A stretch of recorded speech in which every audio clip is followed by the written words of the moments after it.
1627년 정묘호란이 끝난 지 불과 몇 년 조선의 궁궐과 사대부가의 혼사는 여전히 화려했습니다. 덕수장씨 가문의 규수장씨가 16의 나이로 왕자 복림대군과 가래를 올린 것은 1638년 인조 16년의 일이었습니다. 장씨의 아버지 장유는 당대 최고의 문장가이자 영의정을 지낸 명문가의 가장이었고 그녀의 외조부 김상용은 청백리로 이름 높은 사대부였습니다. 혼례는 성대했습니다. 창덕궁 별당에서 거행된 가래식에는 조선 최고의 가문들이 모여들었고 붉은 비단과 금실로 수놓인 화롯을 입은 장씨는 그야말로 조선 제1의 신부였습니다. 인조실록은 이날을 대군의 가래를 성대히 치르니 백관이 할애하였다고 간략히 기록하고 있지만 그 화려함 뒤에는 이미 아문이 드리워지고 있었습니다. 혼례를 올린 지 겨우 1년여 장씨가 20살도 되기 전인 1636년 12월 조선의 운명을 뒤흔들 대사건이 터집니다. 청태종이 직접 12만 대군을 이끌고 조선을 침공한 것입니다. 병자호란의 시작이었습니다. 전쟁이 발발하자 조정은 순식간에 혼란에 빠졌습니다. 인조는 급히 강화도로 피난을 결정했고 왕실 가족들과 조정 대신들이 뿔뿔이 흩어졌습니다. 이때 장씨의 친정과 외가는 극명하게 갈라섰습니다. 친정 아버지 장유는 인조 앞에 나아가 눈물로 상소를 올렸습니다. 전하, 청의 군세는 우리가 당해낼 수 없습니다. 백성의 생명을 먼저 생각하소서. 화친을 청하여 나라를 보전함이 마땅합니다. 인조실록 인조 14년 12월 기사에는 장유의 주화론이 상세히 기록되어 있습니다. 그는 명나라에 대한 의리도 중요하지만 지금 당장 조선 백성의 목숨이 경각에 달렸다고 역설했습니다. 반면 외조부 김상용은 정반대의 길을 택했습니다. 그는 강화도로 파견되어 왕실의 종묘와 사직을 지키는 중책을 맡았습니다. 1637년 1월 22일 청군이 강화도를 함락시키려 하자 김상용은 선조실록과 광해군일기 등 귀중한 사료들을 모아놓은 사고에 불을 지르고 그 안에서 장렬히 순절했습니다. 인조실록 인조 15년 1월 기사는 이렇게 전합니다. 김상용이 화약을 쌓아놓고 불을 놓으니 폭음과 함께 건물이 무너졌다. 그 의로움이 천지를 진동시켰다. 장씨는 한양에 남아 이 모든 소식을 들어야 했습니다. 친정 아버지는 살아남기 위한 화친을 주장하고 외조부는 명예를 지키기 위해 목숨을 버렸습니다. 둘 다 나라를 사랑하는 마음에서 나온 선택이었지만 세상은 이를 배신과 충절로 나누어 평가했습니다. 1637년 1월 30일 남한산성에서 47일을 버틴 인조는 결국 항복을 결심합니다. 청태종은 삼전도에 단을 쌓고 인조에게 3번 절하고 9번 머리를 조아리는 309고 두례를 요구했습니다. 한양 백성들과 신하들이 지켜보는 가운데 조선의 왕은 무릎을 꿇었습니다. 인조실록 인조 15년 1월 30일 기사는 이날의 치욕을 담담하게 기록합니다. 임금이 남문으로 나가 청태종에게 항복하였다. 세자와 복림대군이 뒤따랐다. 하지만 그 기록 뒤에 숨겨진 것은 더 큰 비극이었습니다. 청태종은 조선의 항복을 받아들이면서 조건을 제시했습니다. 세자 소현세자와 함께 둘째 왕자 복림대군도 인질로 심양에 보내라는 것이었습니다. 또한 조선의 신하 중 척화론을 주장했던 사막사, 홍익한, 윤집, 오달제를 비롯한 수십 명을 함께 끌고 가겠다고 했습니다. 이 소식을 들은 궁궐은 통곡으로 가득 찼습니다. 21살의 젊은 왕자비 장씨는 남편 복림대군이 청나라로 떠나야 한다는 사실을 알게 되었습니다. 더 충격적인 것은 남편을 따라 청나라로 가느냐, 조선에 남느냐를 선택해야 한다는 것이었습니다. 장씨는 긴 밤을 홀로 앉아 고뇌했습니다. 그녀의 머릿속에는 강화도에서 불타 죽은 외조부, 김상용의 모습과 삼전도에서 무릎 꿇은 시아버지 인조의 모습이 교차했습니다. 친정 아버지 장유는 화친을 주장했지만 세상 사람들은 그를 역적이라 손가락질했습니다. 외조부는 순절했기에 충신으로 추앙받았지만 그 충절의 대가는 온 가족의 눈물이었습니다. 1637년 2월 서울은 아직 매서운 추위가 가시지 않았습니다. 복림대군과 소현세자 일행이 청나라로 떠나는 날 창덕궁 도남문 앞은 울음바다가 되었습니다.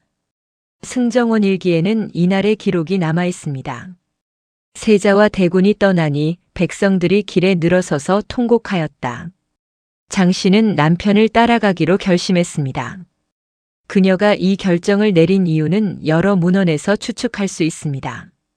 현종실록 현종즉위년 서문에는 대왕 대비장씨께서 북행 시절 대군 효종을 지극히 섬겼다는 기록이 있고 후대 야사인 연려실 기술에는 왕비께서 심양의 혹한 속에서도 대군의 시중을 게을리 하지 않았다는 내용이 전합니다. 하지만 장씨 본인의 마음을 가장 잘 드러내는 것은 그녀가 훗날 아들 현종에게 했다는 말입니다. 현종 개수실록에 전하는 내용에 따르면 장씨는 이렇게 말했다고 합니다. 내가 심양에 간 것은 내 아버지를 혼자 두고 볼 수 없어서였다. 왕자비로서의 의무이기도 했지만 한 사람의 아내로서 남편이 이국 땅에서 외롭게 죽는 것을 볼 수 없었다. 떠나는 날 아침 장씨는 친정 아버지 장유를 찾아갔습니다. 장유는 딸의 손을 붙잡고 한참을 말없이 있었습니다. 그는 주화론을 주장한 대가로 이미 많은 비난을 받고 있었습니다.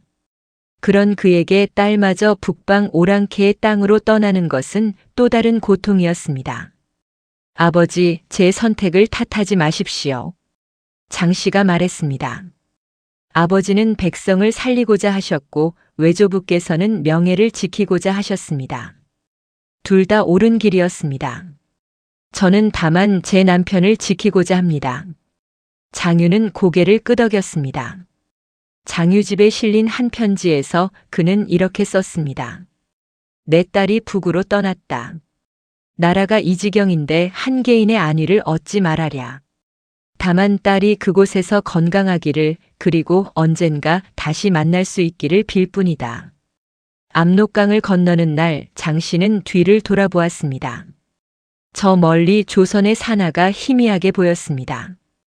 그녀가 태어나고 자란 나라, 화려한 혼례를 올렸던 나라, 그리고 외조부가 목숨을 바쳐 지키려 했던 나라였습니다. 복림대군은 말없이 북쪽을 바라보고 있었습니다. 그의 눈빛에는 굴욕과 분노, 그리고 깊은 슬픔이 뒤섞여 있었습니다. 장씨는 남편의 손을 꽉 잡았습니다. 저희는 반드시 돌아올 것입니다. 그리고 이 치욕을 씻어낼 것입니다. 심양으로 가는 길은 험했습니다. 한겨울의 만주 벌판은 끝없이 펼쳐진 눈밭이었고 바람은 뼈를 애는 듯 차갑했습니다. 청나라 병사들은 조선의 왕자와 왕자비를 인질로 끌고 가는 것을 은근히 과시했습니다. 길 양쪽에는 전쟁 중에 잡혀온 조선 백성들이 노예로 팔려가는 모습도 보였습니다. 장씨는 이 모든 광경을 눈에 새겼습니다. 그녀는 21살의 나이였지만 이미 두 개의 세계 사이에서 살아남는 법을 배우기 시작했습니다. 아버지의 현실주의와 외조부의 명불론, 그 둘 사이에서 그녀는 제3의 길을 찾아야 했습니다. 바로 생존하면서도 정체성을 잃지 않는 것이었습니다. 심양 질관에 도착한 것은 1637년 3월이었습니다. 소현세자실록 비공식 기록과 복림대군 북행 기록 규장각 소장에는 이때의 상황이 단편적으로 전합니다. 질관은 조선 인질들을 가두기 위한 특별한 숙소였는데 화려하지는 않았지만 그렇다고 감옥은 아니었습니다. 하지만 그곳에서의 삶은 자유가 없었습니다. 첫날 밤 장씨는 창문 너머로 낯선 땅의 별을 바라보았습니다. 그녀의 마음속에는 한 가지 다짐이 생겼습니다. 이곳에서 살아남겠다. 그리고 언젠가 조선으로 돌아가 외조부의 명예와 아버지의 선택이 모두 의미 있었음을 증명하겠다. 그렇게 북천의 왕비가 될 장씨의 9년 볼모 생활이 시작되었습니다. 그녀는 아직 몰랐습니다. 이곳에서 조선의 미래 왕을 낳게 될 것이며 그 아들과 함께 조선 역사상 가장 비극적인 모자의 운명을 맞이하게 될 것이라는 사실을요. 1637년 3월부터 1645년 2월까지 장씨가 심양질관에서 보낸 8년은 단순한 인질 생활이 아니었습니다. 그것은 매일매일이 생존을 위한 전쟁이었고 동시에 미래를 준비하는 치밀한 수련의 시간이었습니다. 심양질관은 청태종이 조선과 명나라 인질들을 수용하기 위해 특별히 마련한 시설이었습니다. 심양장계라는 문서군이 규장각에 보존되어 있는데 이는 심양에 억류된 조선 사신들이 본국에 보낸 보고서입니다. 이 기록들을 통해 우리는 당시 질관의 생활상을 엿볼 수 있습니다. 질관은 심양성 동쪽에 위치했으며 높은 담장으로 둘러싸여 있었습니다. 건물은 만주식과 중국식이 혼합된 구조였고 조선 왕자들에게는 각각 별도의 거처가 주어졌습니다. 하지만 이곳은 결코 편안한 곳이 아니었습니다. 청나라 관리들의 감시가 24시간 이어졌고 외부와의 접촉은 엄격히 제한되었습니다. 장씨가 처음 심양에 도착했을 때 그녀를 맞이한 것은 형님 되는 소현세자빈 강씨였습니다. 강씨는 장씨보다 먼저 심양에 도착해 있었고 이미 이곳 생활에 어느 정도 적응한 상태였습니다. 소현세자빈 강씨 관련 기록 인조실록 산제에 따르면 강씨는 총명하고 당찬 성품의 여인이었다고 합니다. 아우님, 이곳에서는 조선의 법도만 지켜서는 살아남을 수 없습니다. 강씨가 장씨에게 처음 한 말이었습니다. 청의 언어를 배우고 그들의 풍속을 익히되 조선인으로서의 자존심만은 절대 잃지 마십시오. 장씨는 강씨의 조언을 마음 깊이 새겼습니다. 그녀는 곧바로 만주어와 한어 학습에 매진했습니다. 연려실 기술에는 인선 왕후께서 심양에서 청의 언어와 문자를 익히시어 청 황실의 여인들과도 소통하셨다는 기록이 있습니다. 1637년부터 1638년까지 장씨는 매일 새벽같이 일어나 만주어를 공부했습니다. 복림대군도 청태종의 명으로 만주어와 활쏘기, 말타기를 배워야 했는데 부부는 서로의 스승이 되어 주었습니다. 저녁이면 작은 방에 둘이 마주 앉아 낮에 배운 만주어 단어를 서로 확인하고 조선의 시를 읊으며 정체성을 지켰습니다. 오늘 청태종께서 에르데무 투이알디이엠유엔쥐지 유덕할라는 말을 쓰셨소. 복림대군이 말했습니다.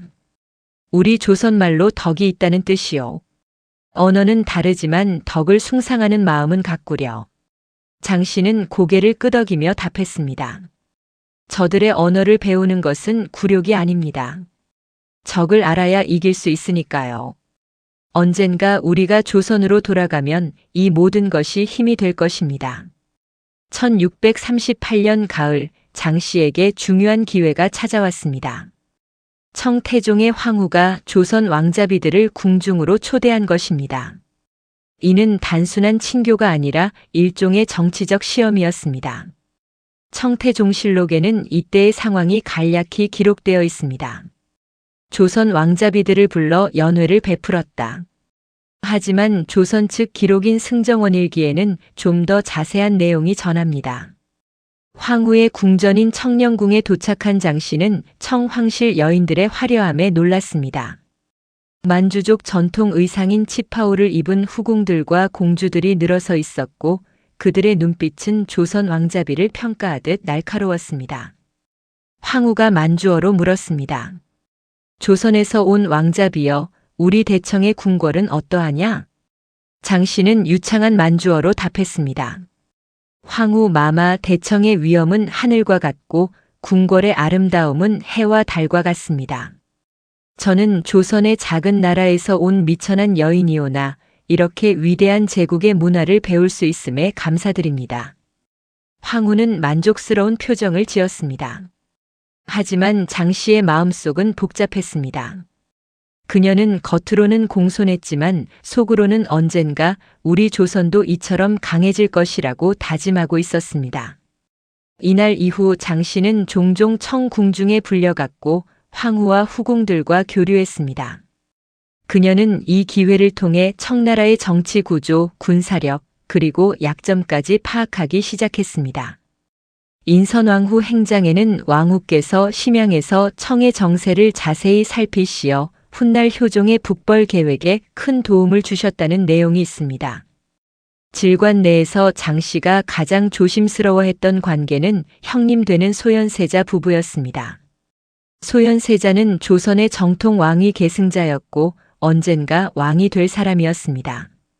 반면 복림대군은 차남으로 왕위와는 거리가 먼 존재였습니다. 하지만 심양에서의 생활은 이 관계를 미묘하게 변화시켰습니다. 소현세자 심양 일기일부 전함에 따르면 소현세자는 청나라 문화에 깊이 심취했습니다. 그는 서양 선교사들과 교류하며 천주교와 서양 문물을 접했고 아담 샤레덤 숄이라는 예수의 선교사와 친분을 쌓았습니다. 1640년경 소현세자는 청태종에게 조선이 청나라를 섬기는 것은 하늘의 뜻이라는 취지의 발언을 했다는 기록이 있습니다. 이는 청나라에 대한 철저한 사대를 의미하는 것이었고 조선의 자주성을 포기하는 것처럼 보였습니다. 반면 복림대군은 다른 태도를 보였습니다.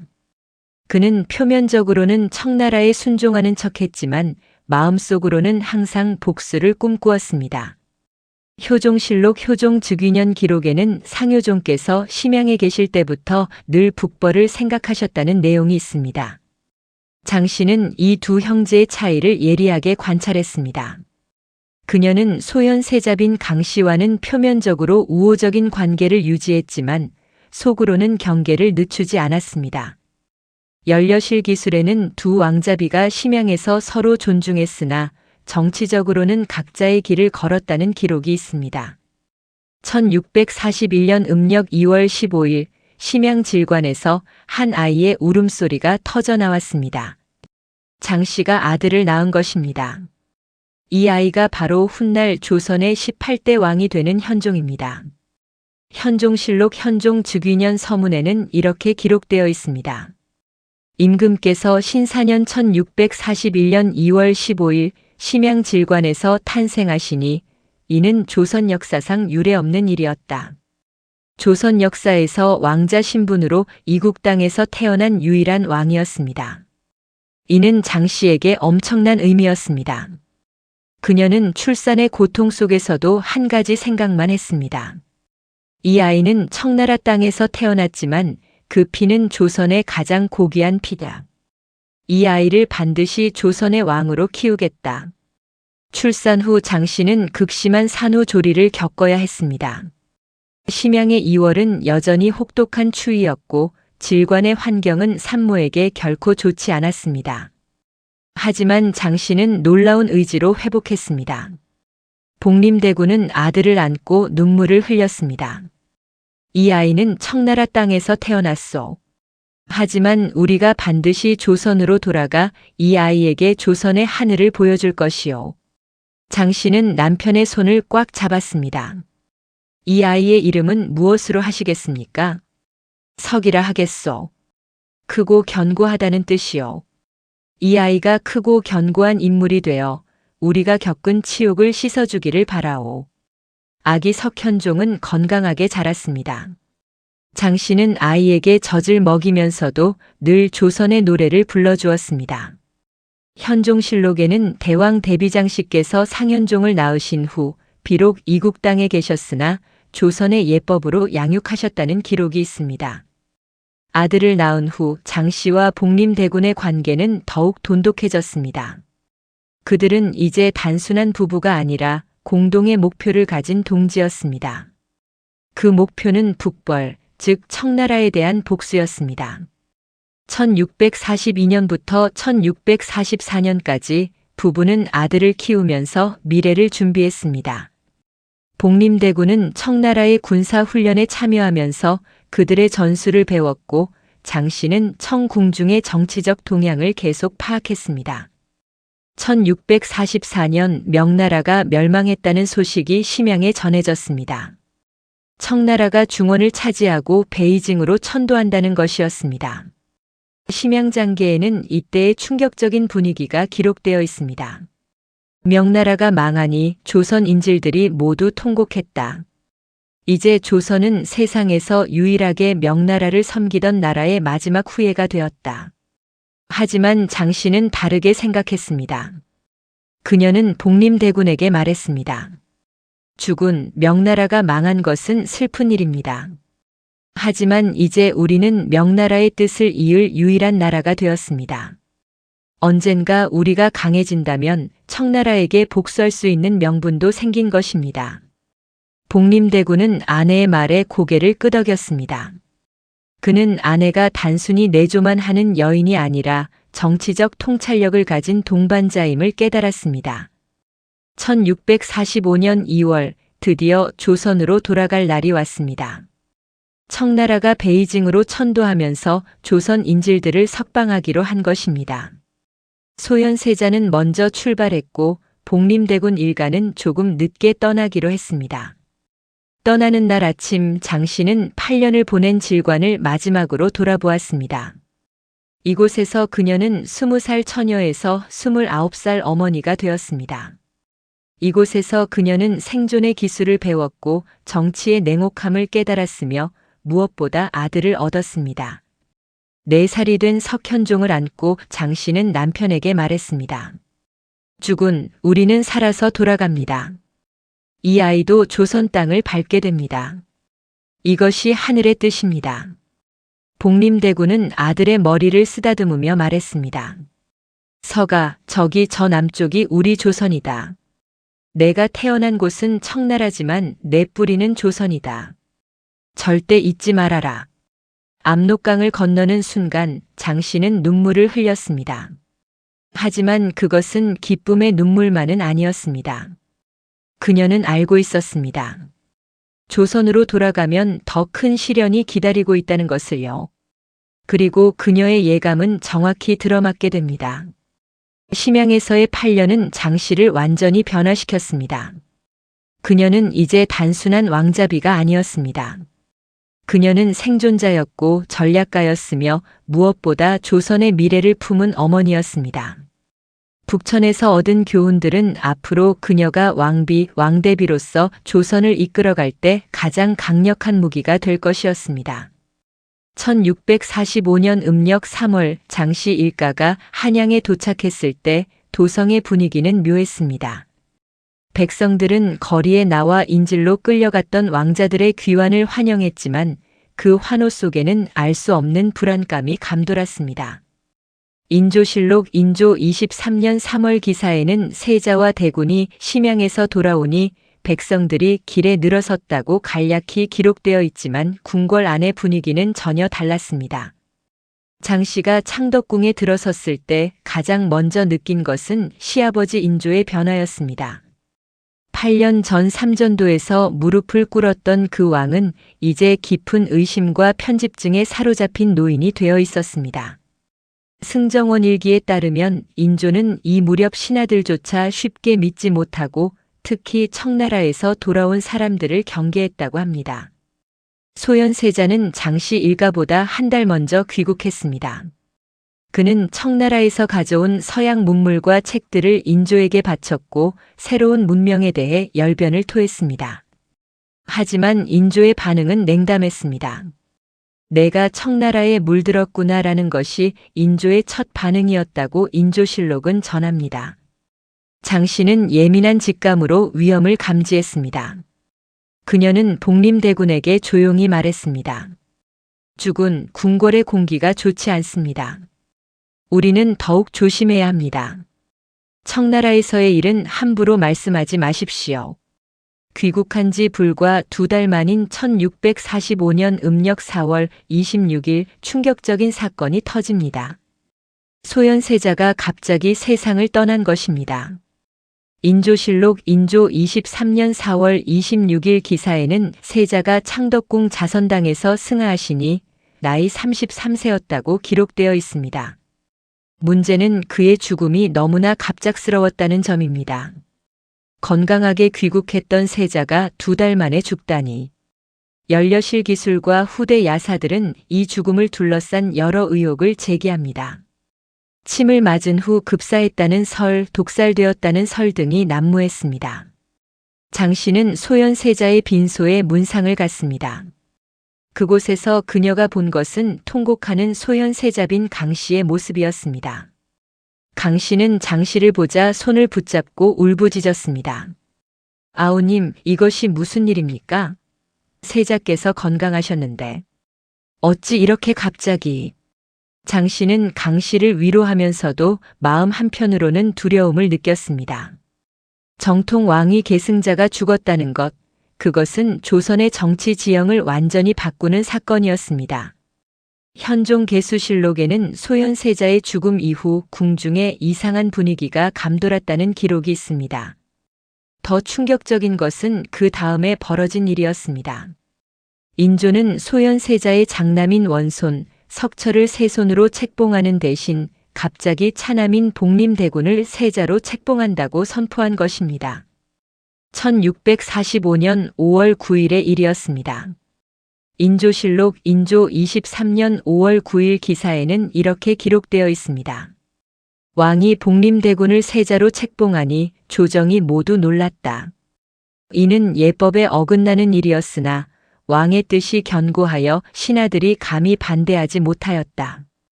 장 씨는 이 소식을 듣고 혼란스러웠습니다. 기쁨보다는 두려움이 먼저 밀려왔습니다. 그녀는 남편에게 말했습니다. 주군, 이것은 축복이 아니라 저주일 수 있습니다. 소현세자의 아들들이 살아있는데 우리가 세자가 된다면 세상 사람들이 우리를 어떻게 보겠습니까? 복림대군도 괴로워했습니다. 그는 형의 죽음에 대한 의혹을 알고 있었고 자신이 세자가 되는 것이 정당하지 않다고 느꼈습니다. 하지만 왕명은 거역할 수 없었습니다.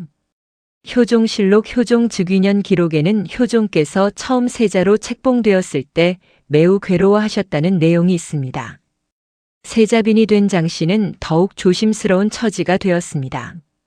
소현세자빈 강 씨는 여전히 궁궐에 있었고 그녀의 세 아들 석철, 석린, 석견도 살아있었습니다. 승정원 일기에는 당시 조정 신하들 사이에서 복림대군이 세자가 되는 것은 적통이 아니다라는 논의가 있었다고 기록되어 있습니다.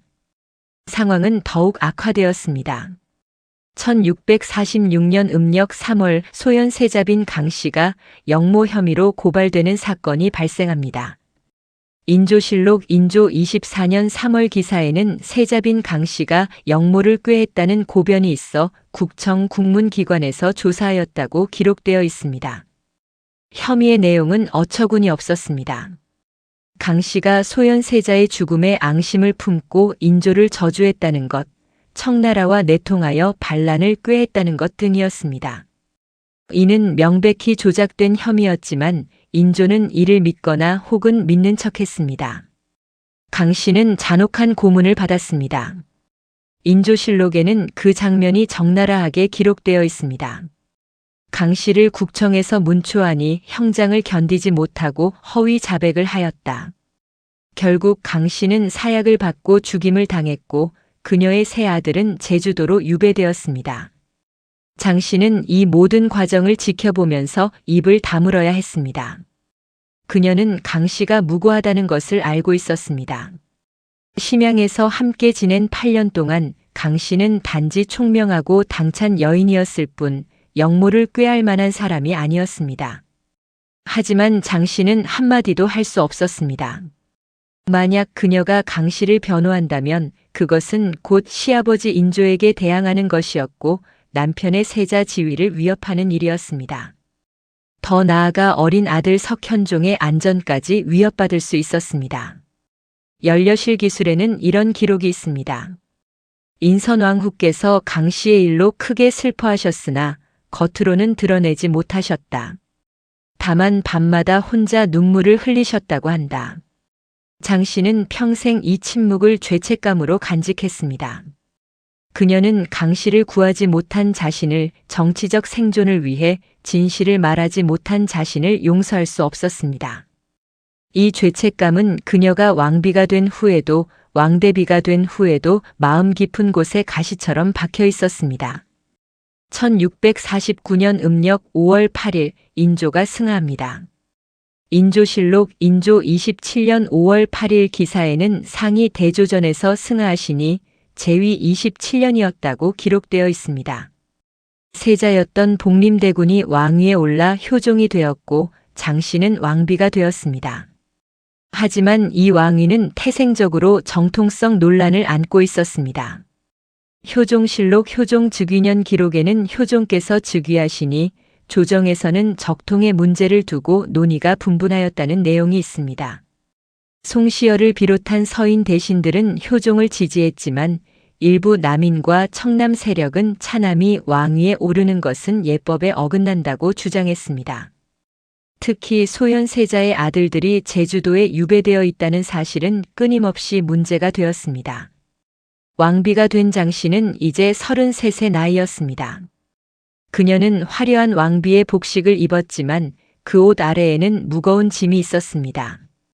소현세자 부부의 비극 그리고 자신들의 왕위가 그 비극 위에 세워졌다는 사실이었습니다. 인선왕후 행장에는 이런 기록이 있습니다. 왕후께서 왕비가 되신 후에도 항상 검소하게 지내셨고 밤이면 종종 소현세자와 강씨를 위해 기도하셨다고 한다.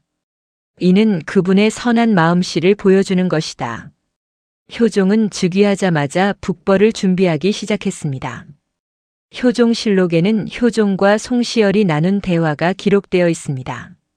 상께서 송시열에게 물으시기를 청나라를 칠 수 있겠는가 하시니 송시열이 대답하기를 전하의 뜻이 확고하시다면 반드시 할 수 있습니다 하였다. 장씨는 남편의 북벌 의지를 전적으로 지지했습니다. 그녀는 심양에서의 굴욕을 잊지 않았고 청나라에 대한 복수가 정당하다고 믿었습니다. 하지만 동시에 그녀는 현실주의자이기도 했습니다. 어느 날 밤 효종이 북벌 계획을 구체적으로 이야기할 때 장씨는 조심스럽게 말했습니다. 전하, 북벌은 마땅히 해야 할 일입니다. 하지만 우리의 힘이 충분한지 먼저 살펴야 합니다. 저는 심양에서 청나라의 군사력을 보았습니다. 그들은 결코 만만한 적이 아닙니다. 효종은 고개를 끄덕였습니다. 그대의 말이 옳소. 나도 성급하게 움직이지는 않을 것이요. 먼저 나라의 힘을 기르고 군사를 훈련시킬 것이요. 장씨는 효종의 북벌 준비를 내조했습니다. 그녀는 궁중 경비를 줄여 군비를 마련하는 데 협조했고 효종이 밤늦게까지 신하들과 회의할 때 직접 차를 끓여 날랐습니다. 효종실록에는 왕후께서 검소하게 지내시어 왕의 정사를 돕으셨다는 기록이 있습니다. 하지만 장씨는 알고 있었습니다. 북벌은 쉽지 않을 것이라는 것을요. 조선의 힘은 아직 청나라와 맞서기에 부족했고 조정 내에서도 북벌을 반대하는 목소리가 많았습니다. 더 큰 문제는 효종의 왕위에 대한 정통성 논란이 끊이지 않는다는 것이었습니다. 1650년대 내내 장씨는 왕비로서 궁궐을 지켰습니다. 그녀는 후궁들을 관리하고 궁중 의례를 주관하고 효종의 정치를 내조했습니다. 하지만 그녀의 마음 한편에는 항상 고독이 있었습니다. 밤이면 장씨는 아들 석현종을 불러 이야기를 나누었습니다. 현종실록에는 대왕 대비께서 상현종을 가르치실 때 항상 백성을 사랑하고 나라를 튼튼히 하라고 하셨다는 기록이 있습니다. 서가, 너는 심양에서 태어났다. 청나라 땅에서 태어난 조선의 왕자다. 이것을 부끄럽게 여기지 마라. 오히려 이것을 기억하여 언젠가 조선을 강한 나라로 만들어라. 어린 현종은 어머니의 말을 진지하게 들었습니다. 장씨는 아들에게 심양에서의 이야기를 자주 들려주었습니다. 굴욕의 역사를 잊지 말라고 하지만 복수만이 능사가 아니라 진정으로 강한 나라를 만드는 것이 중요하다고 가르쳤습니다.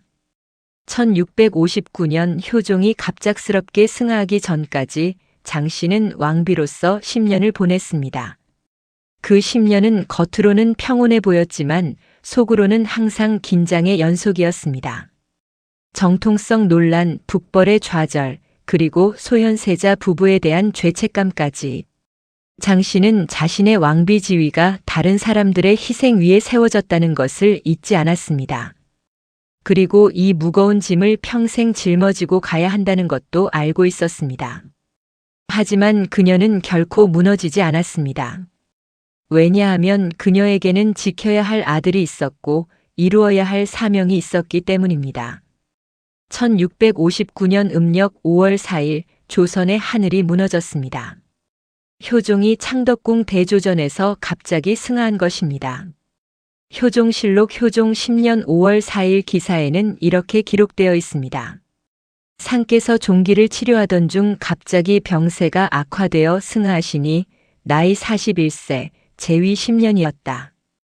효종은 어깨에 난 작은 종기를 치료하기 위해 침을 맞았는데 그 후 급격히 상태가 나빠져 며칠 만에 세상을 떠났습니다. 승정원 일기에는 당시 상황이 더 자세히 기록되어 있습니다. 상께서 침을 맞으신 후 고열에 시달리시다가 의식을 잃으셨다. 어이들이 급히 치료했으나 회복하지 못하셨다. 장씨는 남편의 임종을 지켜보면서 세상이 무너지는 것 같았습니다. 그녀는 43세 나이로 과부가 되었습니다. 효종의 손을 붙잡고 그녀는 울부짖었습니다. 전하, 북벌의 뜻을 아직 이루지도 못하셨는데 어찌 이리 가십니까? 효종은 마지막 순간 아들 현종을 불렀습니다. 19살의 어린 왕세자였습니다. 현종실록 현종 즉위년 기록에는 효종의 유언이 전해집니다. 나라를 잘 다스리고 백성을 사랑하며 언젠가 반드시 북벌의 뜻을 이루어라. 장씨는 남편의 죽음 앞에서 슬픔을 억누르고 정신을 가다듬어야 했습니다. 이제 어린 아들이 왕위에 올라야 했고 그녀는 왕대비로서 아들을 보좌해야 했습니다.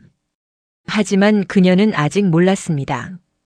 남편의 죽음이 얼마나 거대한 정치적 폭풍을 몰고 올지를요.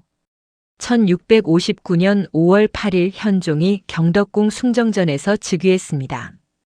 현종실록 현종 즉위년 5월 8일 기사에는 왕세자가 즉위하니 나이 19세였다. 대왕 대비장씨께서 수렴 청정하시기로 하였다고 기록되어 있습니다. 왕대비가 된 장씨는 어린 아들을 대신하여 정사를 돌보기 시작했습니다. 하지만 즉위식이 끝나기도 전에 조정은 한 가지 문제로 술렁이기 시작했습니다. 바로 대왕 대비 조대비 인조의 계비 장렬 왕후가 효종을 위해 상복을 얼마나 입어야 하는가 하는 문제였습니다. 이것은 단순한 예법 문제가 아니었습니다. 예기와 주자가래에 따르면 어머니가 아들을 위해 입는 상복은 그 아들이 장남이냐 차남이냐에 따라 달랐습니다. 장남을 위해서는 3년복 3을, 차남 이하를 위해서는 1년복을 입는 것이 원칙이었습니다. 문제는 효종이 인조의 차남이었다는 사실이었습니다. 송시열을 비롯한 서인 대신들은 효종께서 비록 차남으로 태어나셨으나 왕위에 오르셨으니 대왕 대비께서는 마땅히 3년복을 입으셔야 한다고 주장했습니다. 송자대전에 송시열의 상소가 실려 있습니다. 하지만 남인의 영수 허목과 윤유는 반대 의견을 냈습니다. 예법은 명백합니다. 효종께서는 차남이셨으므로 대왕 대비께서는 1년복을 입으시는 것이 옳습니다. 허목집에 이 논리가 상세히 기록되어 있습니다. 장씨는 이 논쟁을 들으며 가슴이 찢어지는 것 같았습니다.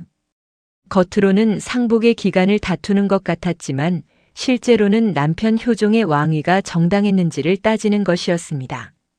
만약 대왕 대비가 1년복만 입는다면 그것은 효종이 진정한 왕이 아니라 차남이 우연히 왕이 된 것임을 인정하는 꼴이었습니다. 현종실록 현종 즉위년 6월 기사에는 이런 기록이 있습니다.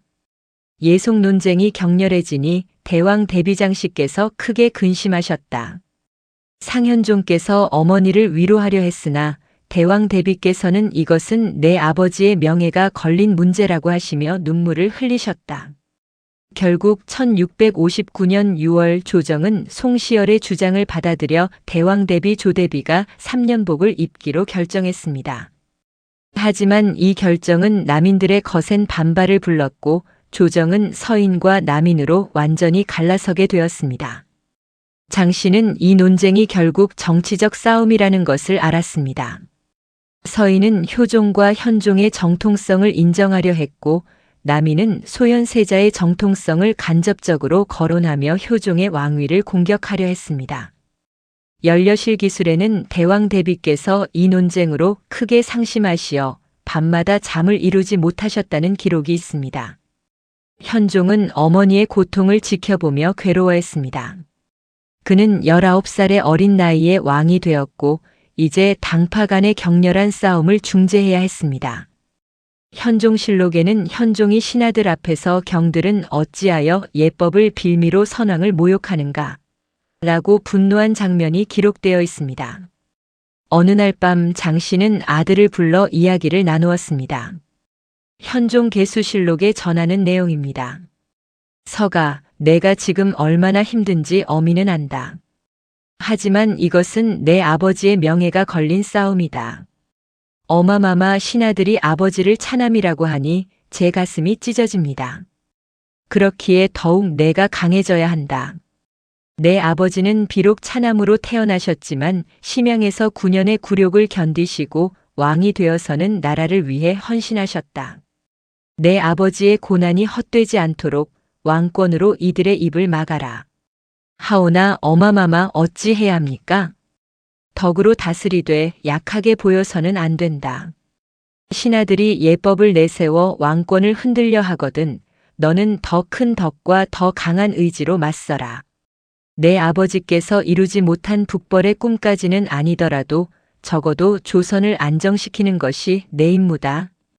현종은 어머니의 말씀을 가슴 깊이 새겼습니다. 장씨는 아들에게 아버지 효종의 이야기를 자주 들려주었습니다.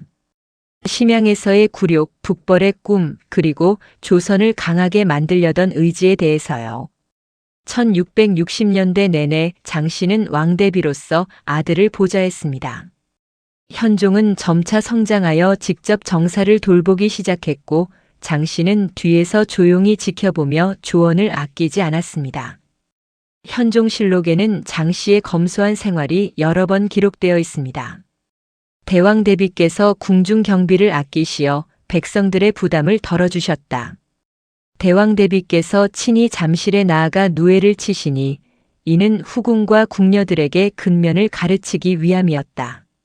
하지만 장씨의 마음은 항상 편치 않았습니다. 예속 논쟁은 표면적으로는 해결되었지만 그 불씨는 여전히 남아 있었습니다. 서인과 남인의 대립은 갈수록 심해졌고 조정은 당쟁의 소용돌이에 휘말렸습니다. 승정원 일기에는 장씨가 현종에게 한 말이 기록되어 있습니다. 당파를 초월하여 인재를 등용하라. 서인이든 남인이든 나라를 위하는 자라면 모두 쓸 수 있어야 한다. 장씨는 또한 소현세자의 손자들이 여전히 유배되어 있다는 사실에 마음 아파했습니다. 연려실기술에는 대왕 대비께서 종종 소현세자의 후손들을 불쌍히 여기시어 그들의 유배지 생활이 너무 가혹하지 않도록 배려하셨다는 기록이 있습니다. 1674년 음력 3월 11일 장씨가 창경궁 통명전에서 승하했습니다. 현종실록 현종 15년 3월 11일 기사에는 대왕 대비께서 승하하시니 나이 58세였다고 기록되어 있습니다. 장씨는 평생 파란만장한 삶을 살았습니다. 명문가의 규수로 태어나 왕자비가 되었고 병자호란의 굴욕을 겪었으며 심양에서 9년의 인질 생활을 했습니다. 이국 땅에서 아들을 낳았고 귀국 후에는 소현세자 부부의 비극을 목격했습니다. 왕비가 되었으나 정통성 논란에 시달렸고 왕대비가 되어서는 예속 논쟁의 한복판에 서야 했습니다. 인선왕후 행장에는 그녀의 일생이 이렇게 평가되어 있습니다. 왕후께서는 험난한 시대를 사셨으나 한 번도 흔들리지 않으셨다. 심양의 굴욕 속에서도 조선인의 자존심을 지키셨고 정치적 소용돌이 속에서도 중심을 잃지 않으셨다. 검소하게 사시며 백성을 사랑하셨고 아들을 훌륭하게 키우셨다. 장씨의 빈전이 차려진 날 현종은 어머니의 관 앞에서 통곡했습니다. 현종실록에는 상께서 대왕 대비의 빈전에서 슬픔을 이기지 못하시어 여러 날을 울으셨다고 기록되어 있습니다. 현종은 어머니를 추모하며 말했습니다. 어마마마는 제게 강해지라고 하셨습니다. 아버지의 고난이 헛되지 않도록 하라고 하셨습니다. 저는 어마마마의 말씀을 평생 잊지 않겠습니다. 하지만 현종 자신도 어머니의 뜻을 완전히 이루지 못할 운명이었습니다. 그에게는 또 다른 시련이 기다리고 있었습니다. 장씨가 승하하자 또다시 예속 논쟁이 터졌습니다. 이번에는 대왕 대비 조대비 장렬 왕후가 며느리 장씨인 선왕후를 위해 상복을 얼마나 입어야 하는가가 문제였습니다. 현종실록 현종 15년 3월 기사에는 대왕 대비인 선왕후의 상중에 복제 논쟁이 다시 일어나니 조정이 또다시 혼란에 빠졌다고 기록되어 있습니다. 서인은 대왕 대비께서 왕비였으므로 기년복 1년을 입어야 한다고 주장했고, 남인은 왕비이기 이전에 장자의 부인이 아니므로 대공복 9개월을 입어야 한다고 주장했습니다. 또다시 효종의 정통성이 공격받는 상황이었습니다. 현종은 어머니의 빈소 근처에 머물며 이 논쟁을 중재해야 했습니다. 승정원 일기에는 상께서 재려빈소 근처 임시 거처에서 밤낮으로 정사를 보시며 복제 논쟁을 해결하려 애쓰셨으나 심신이 극도로 쇠약해지셨다고 기록되어 있습니다. 결국 현종은 남인의 손을 들어주었고, 이로써 서인이 몰락하고 남인이 득세하는 환국이 일어났습니다. 하지만 이 결정은 현종 자신에게도 큰 부담이었습니다. 어머니의 지위를 스스로 낮춘 것이나 다름없었기 때문입니다. 장씨는 죽어서도 정치적 논쟁의 중심에 서야 했습니다. 그녀의 일생이 그러했듯이 죽음조차도 평온하지 못했습니다. 북천에서 태어난 왕자를 낳고 그 왕자의 어머니로서 조선의 왕대비가 되었던 여인. 그녀의 삶은 끝까지 조선 정치의 소용돌이 한가운데 있었습니다. 그리고 이 소용돌이는 그녀의 아들 현종에게까지 이어져 마침내 비극적인 결말을 맞이하게 됩니다. 1674년 음력 3월 11일 대왕 대비 장씨가 승하한 후 창경궁에는 슬픔이 가득했습니다. 현종은 어머니의 빈전 근처에 재려를 설치하고 그곳에서 기거하며 상례를 주관했습니다. 현종실록 현종 15년 3월 기사에는 상께서 재려에 거처하시며 대왕 대비의 상사를 극진히 치르셨다고 기록되어 있습니다. 재려는 상주가 상중에 거처하는 임시 막사로 궁궐 내 빈전 근처에 세워졌습니다. 현종은 그곳에서 거친 삼배옷을 입고 지프로 만든 자리에서 잠을 잤습니다. 음식도 제대로 먹지 않고 하루 종일 어머니의 빈소를 지켰습니다. 승정원 일기에는 신하들이 현종의 건강을 걱정하는 장면이 기록되어 있습니다. 영의정 허적이 아뢰기를 전하께서 지나치게 슬퍼하시니 옥체를 상하실까 두렵습니다. 부디 식음을 하소서 하였으나 상께서 어찌 어마마마를 잃고 밥을 먹을 수 있겠는가라고 하시며 눈물을 흘리셨다. 현종에게 어머니 장씨는 단순한 부모 이상의 존재였습니다. 그녀는 그를 이국당 심양에서 낳았고 정통성 논란 속에서도 굳건히 보호했으며 왕이 된 후에도 가장 큰 정신적 지주였습니다. 현종 개수실록에는 상께서 대왕 대비를 극진히 모셨으니 모자간의 정이 남달랐다는 기록이 있습니다. 하지만 현종이 어머니의 죽음을 슬퍼할 겨를도 없이 조정에서는 또다시 복제 논쟁이 일어났습니다.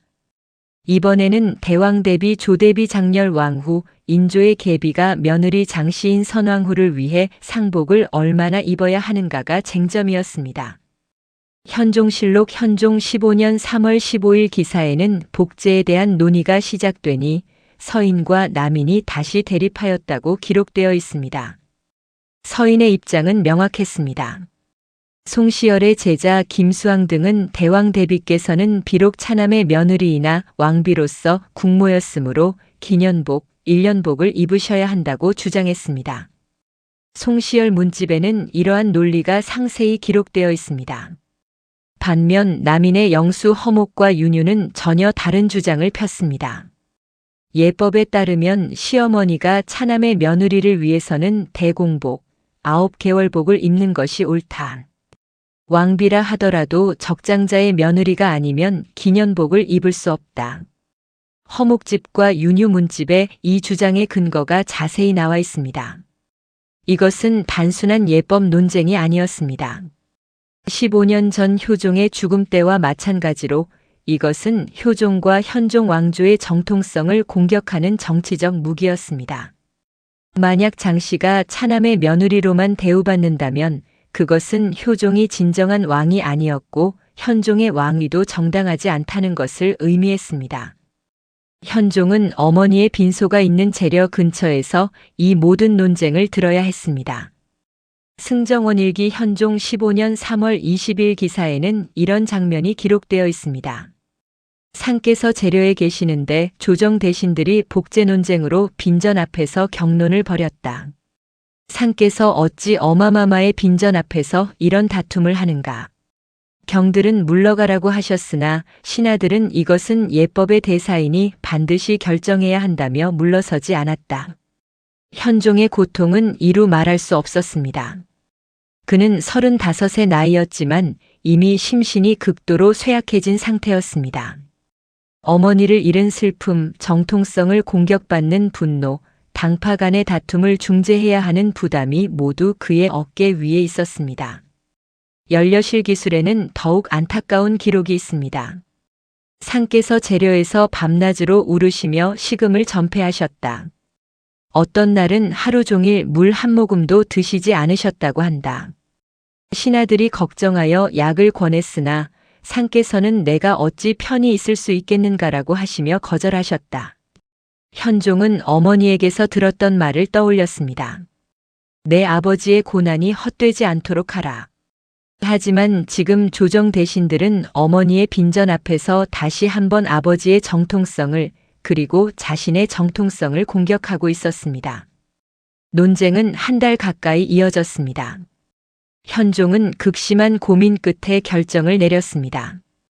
현종실록 현종 15년 4월 7일 기사에는 상께서 남인의 주장을 따라 대공복으로 정하셨다고 기록되어 있습니다. 이 결정은 조선 정치사에 엄청난 파장을 일으켰습니다.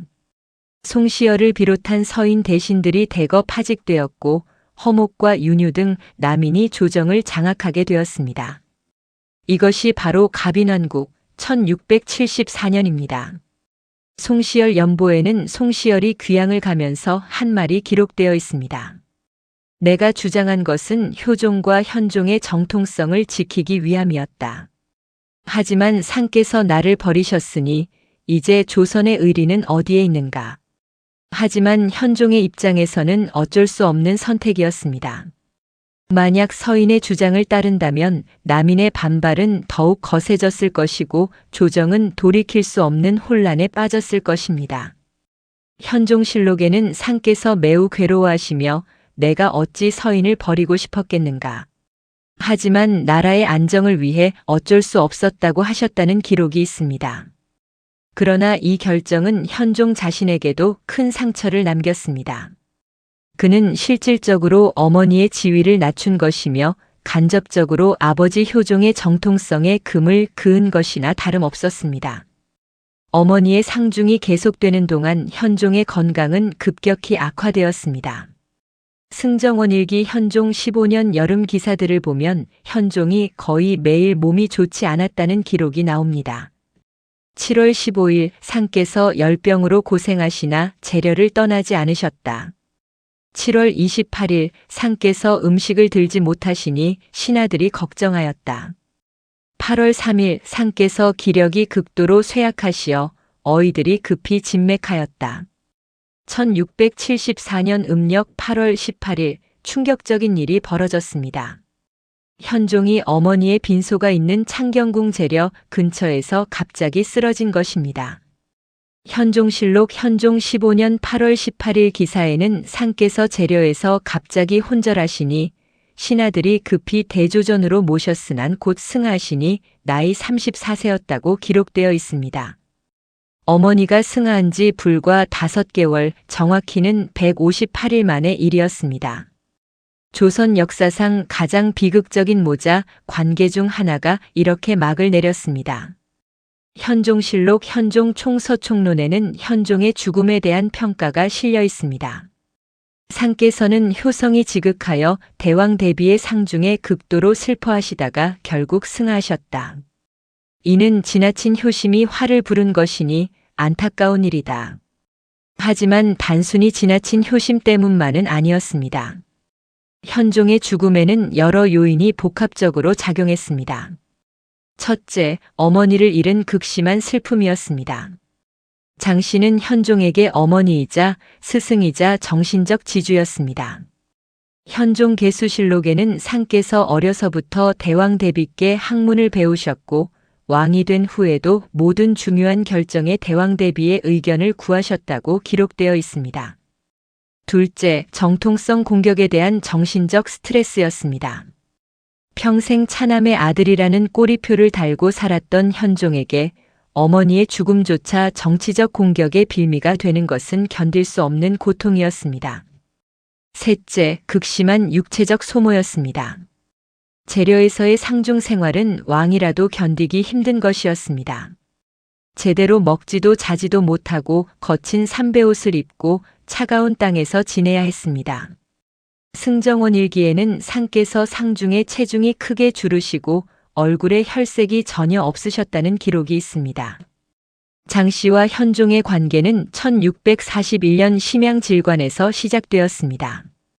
그곳에서 장씨는 청나라 땅에서 아들을 낳으며 다짐했습니다. 이 아이를 반드시 조선의 왕으로 키우겠다. 그 다짐은 이루어졌습니다. 현종은 조선의 18대 왕이 되었습니다. 하지만 그 대가는 너무나 컸습니다.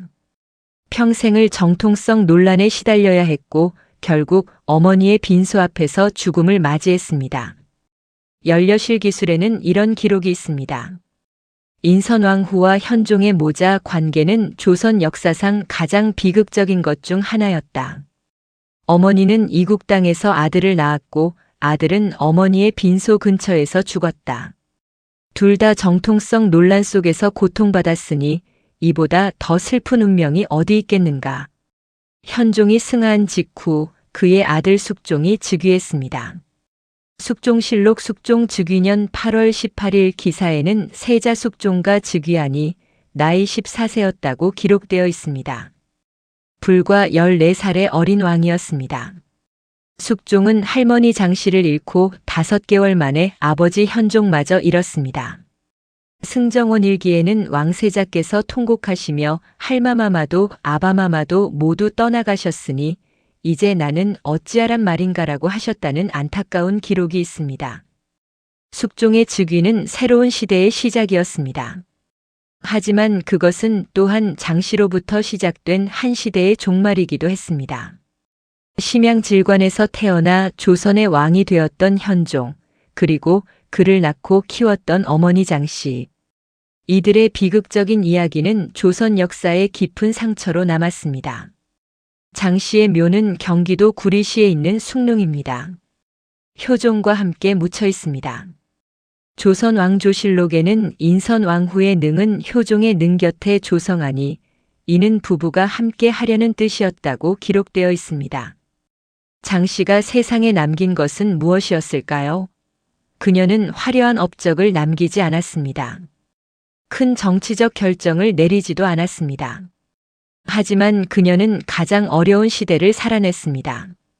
병자호란의 굴욕, 심양에서의 9년, 소현세자 부부의 비극, 정통성 논란, 예속 논쟁. 그 모든 것을 견디고 살아남았습니다. 그녀는 생존자였고 어머니였으며 조선의 왕비이자 왕대비였습니다. 그녀의 이야기는 화려하지 않지만 진실되고 인간적입니다. 권력의 정점에 있었지만 끊임없이 불안했던 여인, 왕비였지만 평생 정통성을 의심받았던 여인, 아들을 왕으로 키웠지만 그 아들마저 일찍 잃은 여인. 북천, 북쪽 하늘.